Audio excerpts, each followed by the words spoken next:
गुज़िश्ता बरसों में मौसमियाती तब्दीली ने पंजाब के ज़िला अटक के 62 साला तजर्बाकार किसान मोहम्मद सफ्तर के लिए खेतीबाड़ी मुश्किल बना दी थी। मगर जब उन्होंने चीनी सब्जियों के बीज आजमाने का फैसला किया तो सूरत हाल बदल गई। वही तकरीबन 50 होगा ना, 10 साल से हम शुरू होगा तो मानसून में बस ज्यादा है।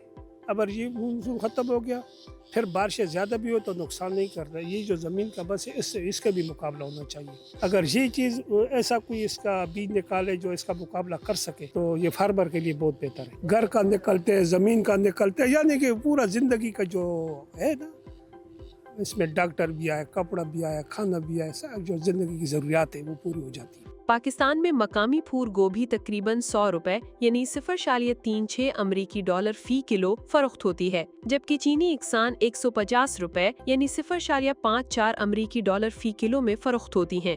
इसकी वजह उनका निस्बतन बड़ा साइज, खालिस सफेद फूल और आला जायका है, और यही खुसूसियात खरीदारों को इजाफी कीमत अदा करने पर मजबूर करती हैं।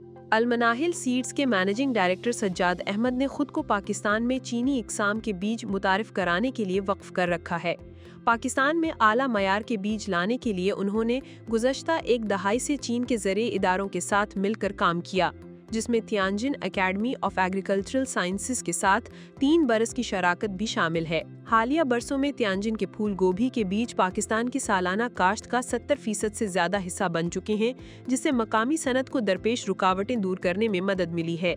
काफ़ी मुतमईन है, काफ़ी अच्छा रिस्पांस हमें मिला है और फ्यूचर में हम यही तवक्का करते हैं कि लोकल वेराइटीज़ अगर 1 एकड़ से 100 मन यील्ड आ जाए तो हाइब्रिड तकरीबन 160 तक आ जाता है, तो काफ़ी फ़र्क है। और उसका मतलब सीड फ्रूट की क्वालिटी भी बेहतर होती है। ये पेवर वाइट होता है, इसमें येलोविश नहीं होता, कम्पैक्ट होता है। मतलब मंडी में ज़्यादा रेट, अगर देसी को 1 मन का परस करे 100 रुपये रेट मिलता है तो इनको 150 रुपये रेट मिलता है।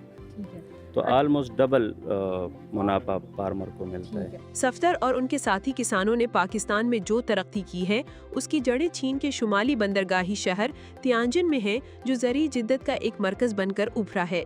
चीन के कौमी फूल गोभी ब्रीडिंग के चीफ साइंसदान और Tianjin academy of agricultural sciences के वेजिटेबल रिसर्च इंस्टीट्यूट के मुहक्किक सोन दी लिंग के मुताबिक उनकी टीम ने मकामी ज़रूरियात पूरी करने के बाद आलमी मंडियों का रुख किया। साल 2010 से वो पाकिस्तान, भारत, वियतनाम और दीगर ममालिक के मुताद्दिद सफ़र कर चुके हैं और मकामी मौसमी हालात के मुताबिक नई इकसाम तैयार कर रहे हैं। साल 2025 की पहली शशमाही तक सोन की टीम के काश्त करदा फूल गोभी के बीजों की सालाना बरामदात 11 टन तक पहुंच गईं। माजी में दरामदात पर इन्हिसार करने वाले मुल्क से अब ये एक अहम बरामद कुनिंदा में तब्दील हो गया है।